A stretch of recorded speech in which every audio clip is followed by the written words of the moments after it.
get that in Matthew only. And he goes on to tell us about King Herod and how the priest came and told him about the coming of the child that was already predicted by some of the prophets in the Bible. And of course, Herod said, well, I want you to go find him so I can worship him. Of course, Herod didn't mean that, because that was the last thing Herod wanted, because Herod wanted to remain king. But that's also a different way than what Luke tells. Luke doesn't tell the story quite that way. And the other interesting thing, I think, about the book of Matthew is that in the book of Matthew, you see where Herod has sent out a decree because, he doesn't like the fact that there's supposed to be a Messiah coming whose name is Emmanuel. So he doesn't know who he is or where he is, so he sends out a decree for them to destroy all children ages 2 and under. And so when Jesus is born, the angel appears to them and says, okay, now I don't want you to go back into the land of Israel, of Judea. Right now, I want you to go to Egypt. He says, Joseph, take Mary to where? Judea. Egypt. Because Herod is going to try to hurt the child, actually kill the child.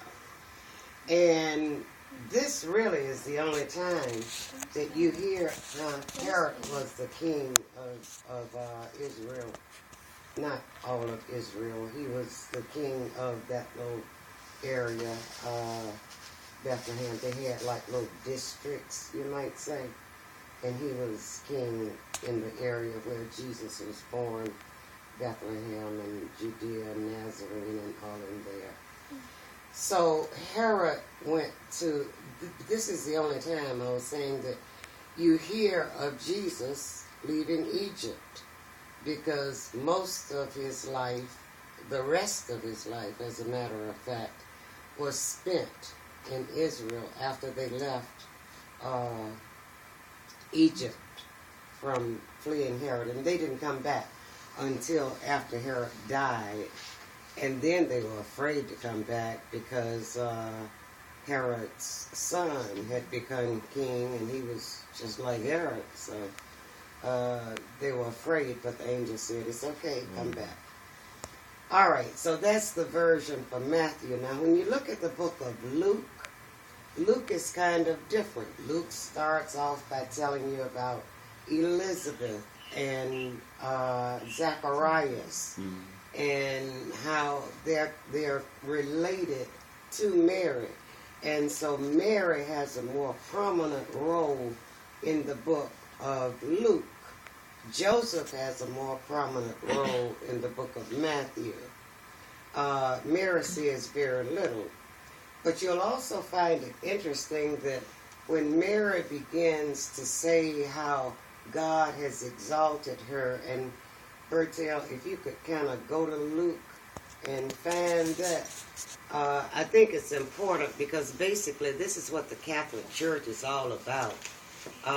When Elizabeth says to her, Elizabeth is her cousin, says to her, blessed is the fruit of your womb, and how Mary is exalting God for choosing her to be the mother of the Messiah. Mary is real heavy in the Catholic Church. Not so heavy in the Protestant church, but real heavy. And that's, have you found it, Bert?